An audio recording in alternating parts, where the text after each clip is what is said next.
Hello दोस्तों, नमस्कार। आप सभी का स्वागत है आपके चैनल आईएएस एस्पायरेंट में। और दोस्तों, मैं पहले तो उन सभी एस्पायरेंट को बधाई देना चाहता हूं जो इस बार 2020 की मुख्य परीक्षा में बैठने वाले हैं, और उन एस्पायरेंट को भी एक तरीके से बधाई देना चाहता हूं जो 2021 की प्रारंभिक परीक्षा में प्रथम बार या जितनी बार भी उनका अटैम्प्ट हो उसमें भाग लेने वाले हैं। तो दोस्तों, आज का जो टॉपिक है मेरा वीडियो का वो मोस्टली उनके लिए है जो 2020 की मुख्य परीक्षा में बैठेंगे, जो जनवरी में होने वाली है। तो उसमें देखिए दोस्तों, कम से कम एवरेज देखें तो 2.5 या 3 महीने बचे हैं। नवंबर, दिसंबर और अक्टूबर का भी 10 दिन अभी मान लो आप, तो 2.5 या 3 महीने बचे हैं। तो मैं मोस्टली यहाँ 3 महीने की बात करके चल रहा हूँ दोस्तों। अब ये जो समय है मुख्य परीक्षा का और प्रारंभिक परीक्षा के रिजल्ट के बाद, ये बड़ा ही क्रूशियल समय होता है, बहुत ही महत्वपूर्ण समय होता है, क्योंकि आपने पूरी साल क्या पढ़ा क्या नहीं पढ़ा वो मायने नहीं रखता है। वो मायने तब रखता है जब आप इन 2 महीनों में उसको किस तरीके से टाइम टेबल बना कर रिवाइज कर पाओ, और उसको मुख्य परीक्षा में जब आप बैठो तो उसको कैसे वहाँ पे फाइनल करो, मतलब किस तरीके से आप उसको अपने को उत्तर को लिख पाओ। तो दोस्तों, यहाँ जो मेरी वीडियो है उसमें मैं सबसे पहले आपको टाइम टेबल 2 महीने का कैसे आपको पढ़ना चाहिए, बाकी का देखिए हर किसी का टाइम टेबल अपने हिसाब से अलग होता है। मैं केवल एक स्टैंडर्ड आपको दे रहा हूँ। आपको अगर सूट लगे तो आप इसको फॉलो कर लीजिएगा, अगर आपको सूट नहीं लगे, आपको अच्छा नहीं लगे, तो आपको जो आप फॉलो करते आए हैं उस टाइम टेबल को फॉलो करिए।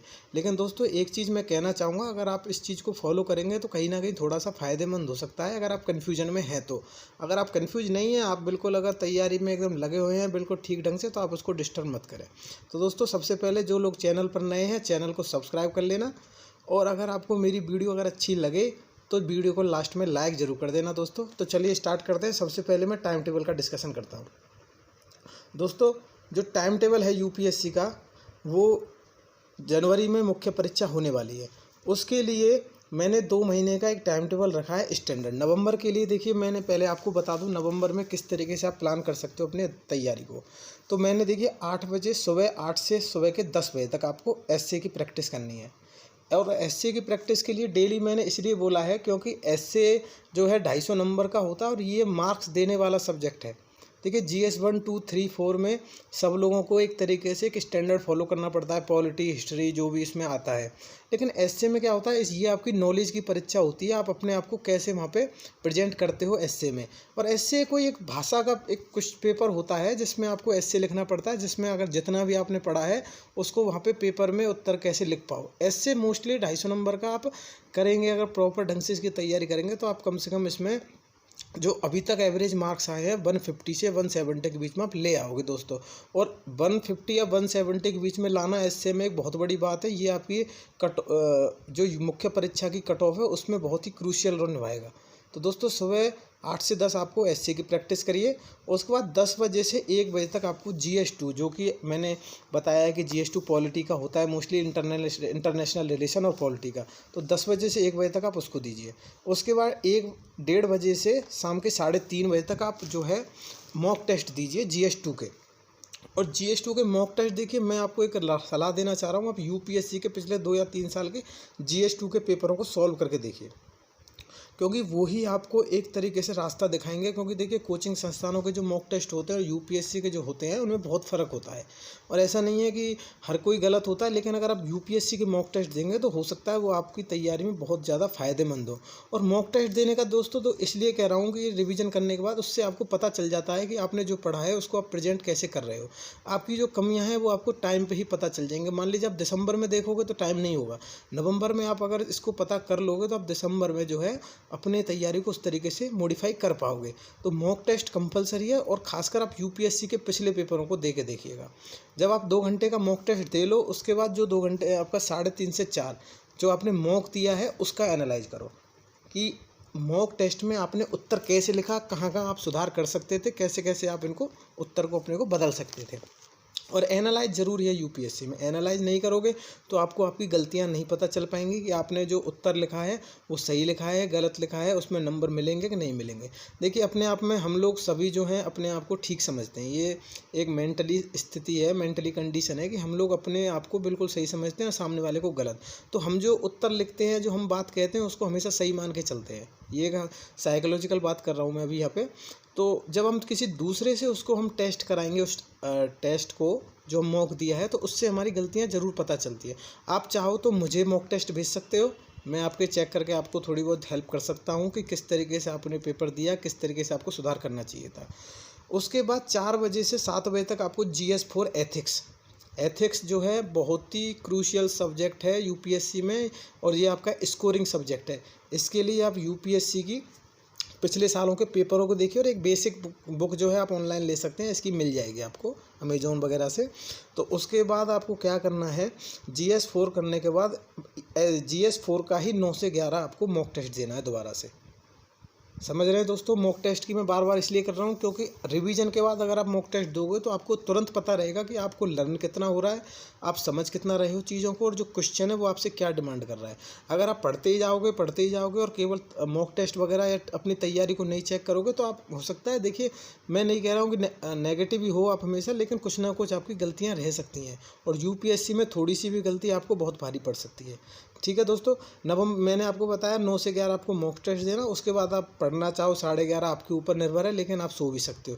ये नवंबर के शुरू के 15 दिन, 1 नवंबर से 15 नवंबर तक आपको यही टाइम रखना है। आप अपने हिसाब से मॉडिफाई कर लीजिए, GS2 की जगह आप GS1 ले लीजिए, वो आपका वेटेज है, आप किस में ज़्यादा फोकस है आपका। उसके बाद दोस्तों ये नेक्स्ट 15 दिन का है यूपीएससी का, कि आप 15 नवंबर से 30 नवंबर 31 नवंबर तक किस तरीके से करना है। इसमें आपको लास्ट के जो 15 दिन है नवंबर के, उसमें आपको ऑप्शनल पे फोकस करना है कम से कम 3 घंटे, सुबह के 8 से 11। ऑप्शनल जो है वो आपके लिए स्कोरिंग सब्जेक्ट रहेगा, क्योंकि हर कैंडिडेट का ऑप्शनल अलग अलग होता है, किसी 1 या 2 या 10 लोगों का एक हो तो अलग बात है, लेकिन ऑप्शनल में आप 300 350 नंबर का अपना अनुमान बना के चलिए कि मुझे 320 330 नंबर ऑप्शनल में लाने हैं, तभी आप IAS बन पाओगे। अगर आप ऑप्शनल में सोचो कि 200 250 नंबर ले आऊँ, तो देखिए दोस्तों फिर वहाँ संभावना कम हो जाती है। ऑप्शनल आपके लिए बहुत ही महत्वपूर्ण सब्जेक्ट है, अगर जो भी आपका ऑप्शनल हो उसको लापरवाही बिल्कुल मत बरतें। 3 घंटे आप ऑप्शनल को कम से कम दीजिए। उसके बाद ऑप्शनल आपने पढ़ लिया तो 11 से 1 आप अपना GS1 पढ़िए, क्योंकि GS1 जो आपने पहले 15 दिन में नहीं पढ़ा था, अब 2 घंटे या 3 घंटे आप GS1 को दीजिए। उसके बाद 1:30 बजे से 3:30 बजे तक आपको GS1 का मॉक टेस्ट देना है, या आप अपने ऑप्शनल का मॉक टेस्ट दे सकते हो या GS1 का दे सकते हो, सूटेबल आपके ऊपर है कि आपको कौन सी चीज़ पे फोकस ज़्यादा करना है। मैं राय दूंगा यहाँ पे आपको अपने ऑप्शनल का मॉक टेस्ट देना चाहिए। ऑप्शनल जो है आपको 300 350 नंबर दिला देगा, अगर आप उस पर थोड़ा ज़्यादा ध्यान देंगे बजाय GS1 2 3 4 को। देखिए छोड़ना कोई नहीं है, लेकिन यहाँ पे मेरी पिछली वीडियो मैंने बनाई है इसी के बारे में कि आपको अपनी चॉइस फाइनल करनी पड़ेगी। आपकी चॉइस क्या है, चॉइस नहीं रखोगे तो आप अगर एक तरह से पानी की धारा की तरह बहते जाओगे, तो देखिए बहते ही चले जाओगे, आपको किनारे पे नहीं रुक पाओगे। और यहाँ हमें किनारे पे रुकना है, और किनारे पे रुक के स्थिति को समझ के और जब चलना है आगे, तो मॉक टेस्ट आपको वो रास्ता दिखा देते हैं। उसके बाद 3:30 से 4 आप एनालाइज कर लीजिए, और उसके बाद मॉक की मैंने जैसे बताया था, आप जहाँ आप चेक कराना चाहो वहाँ करा लीजिए, मुझे चेक कराना हो तो मैं चेक कर सकता हूँ। उसके बाद 4 बजे से 7 बजे तक आपको GS3, ये मैंने अपनी पिछली वीडियो में बताया है कि GS3 का पेपर जो है इकोनॉमी, साइंस एंड टैक्स और करंट अफेयर से रिलेटिव होता है, तो इसको पढ़िए। उसके बाद आपको GS3 का मॉक टेस्ट देना है 2 घंटे। अब आप 9 से 11 की जगह 12 कर लीजिए, तो उसमें आप GS3 और GS1 का 1-1 घंटे के लिए 2-2 3-3 क्वेश्चन करके देख लीजिए। मैं ये नहीं कह रहा हूँ आप 20 के 20 क्वेश्चन करिए, आप 2 या 3 क्वेश्चन करिए, उसी से आपको आइडिया लग जाएगा। और जो आपको सबसे कठिन लगते हो उन्हीं क्वेश्चनों को उठाना मॉक टेस्ट में। आपको पूरा टेस्ट नहीं देना। देखिए पेपर के समय आप 3 घंटे में आपको 20 प्रश्न मिलेंगे, 20 में से आपको 120 या 125 या 130 नंबर लाना है दोस्तों। उसके लिए मैं आगे डिस्कस कर रहा हूँ। अब ये दिसंबर का टाइम टेबल, दिसंबर में आपको सुबह 8 से 12 GS4 और टेक टेस्ट, ये पहले 1 दिसंबर से 7 दिसंबर का बता रहा हूँ। आपको 8 से 12 जो है GS4 करना है, और GS4 जो आपका एथिक्स का, और उसका मॉक टेस्ट देना है पहले 1 दिसंबर से 7 तारीख तक। उसके बाद 12 बजे से 4 बजे तक आपको GS2 करना है, क्योंकि पिछली बार हम उनको थोड़ा सा छोड़ रहे थे। इस बार जो है दिसंबर में हमें पहले 7 दिन में दोनों चीज़ों पे फोकस करना है। 4 बजे से 6 बजे तक आपको ऐसे करना है 1 से 7 दिसंबर तक। उसके बाद आपको 8 से 11 अपना ऑप्शनल रिवीजन क्विकली करना है 3 घंटे में। ऑप्शनल में 2 पेपर होते हैं देखिए हर किसी के में, और मैं समझ रहा हूँ कि आप क्विकली का मतलब है कि आपने नोट्स बना रखे होंगे या अंडरलाइन कर रखा होगा बुक में, आप उनको रिवाइज करते जाइए और हेडिंग पढ़ते जाइए। हेडिंग का जैसे मान लीजिए आपका हिस्ट्री ऑप्शनल है, तो कला संस्कृति में हर एक का आपको पता हो कि इनकी क्या खासियत है। जैसे मौर्य साम्राज्य में अशोक की कुछ स्तंभ जो थे फेमस थे, गुप्त साम्राज्य में मंदिर बहुत फेमस थे, या चोल काल में उनका स्थानीय प्रशासन फेमस था। तो इस तरीके से हर एक की एक विशेषता है हर एक काल की, तो उनकी मुख्य मुख्य हेडिंग आप जो है रिवीजन तुरंत कर लीजिए। उसके बाद जो आपका अगला हफ्ता आता है 8 दिसंबर से 15 तक, आपको ऑप्शनल पे फोकस करना है सुबह 8 बजे से 4 बजे तक। ऑप्शनल के लिए मैंने इसलिए 8 से 15 फाइनल किया है क्योंकि ऑप्शनल ही आपकी कट ऑफ को ऊपर पहुंचाएगा, नीचे गिराएगा। उसके बाद 4 से 8 आपको GS3 8 दिसंबर से 15, और 9 से 11:30 आपको ऑप्शनल का मॉक टेस्ट देना है रोज़ाना 7 दिन तक। ठीक है दोस्तों, ये हो गया दिसंबर के पहले 15 दिन का। उसके बाद जो लास्ट 15 दिन बचते हैं उसमें आप अपना रिवीजन जैसे चाहो, आपको कैसे कौन सी सब्जेक्ट को पढ़ना है जिसमें आपको लग रहा है कि आप कमज़ोर हो उसको रिवीजन करिए, लेकिन सारे सब्जेक्टों का आपको रिवीजन लास्ट के 15 दिन में करना है, चाहे वो ऑप्शनल हो, GS 1 2 3 4 हो या आपका SC हो। एक एक बार आपको क्विक रिवीजन सबका होना ही चाहिए। जो जो आपने पढ़ा है, नई बुक मत पढ़ना, जो आपने नोट्स बना रखा है वो, या जो आपने बुक में अंडरलाइन किया वो।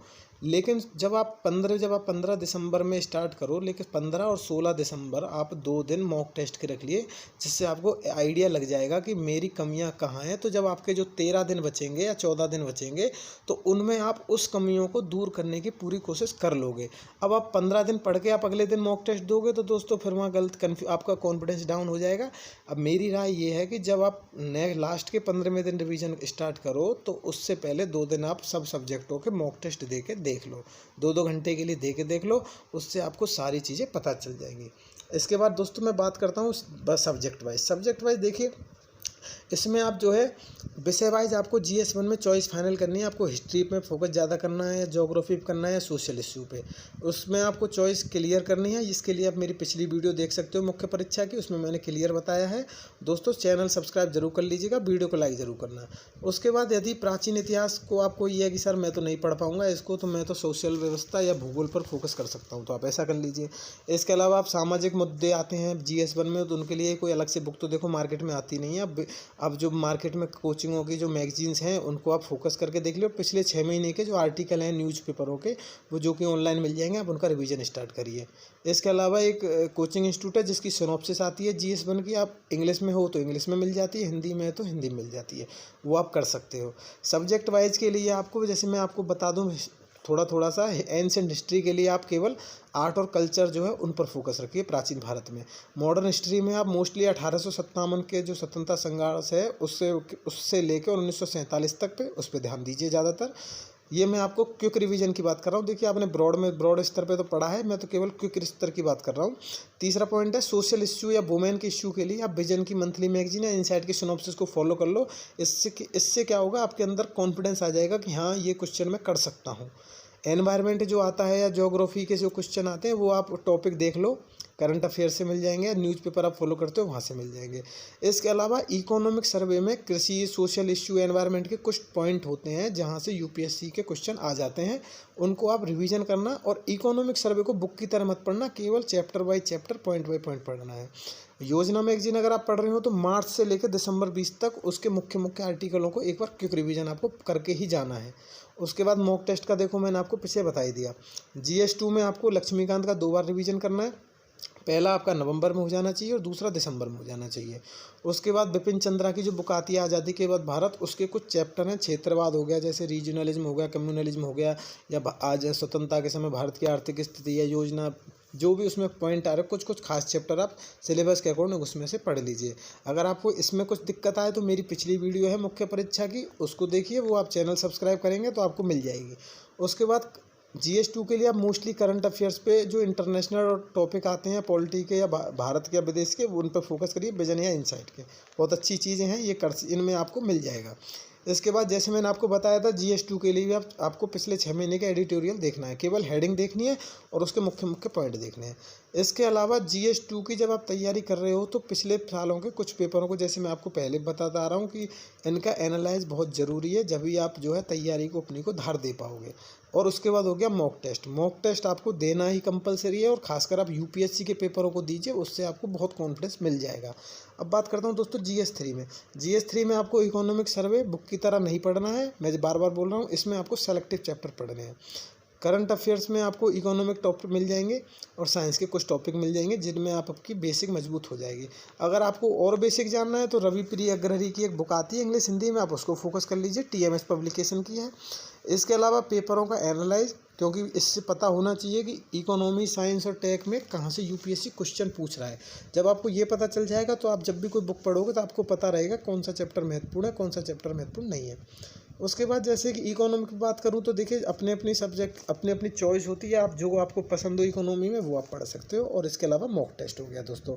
अब बात करता हूँ एथिक्स पेपर GS4 की। इसके लिए आप पिछले पेपरों का एनालाइज ये GS4 में आपके लिए बहुत ही कंपलसरी है।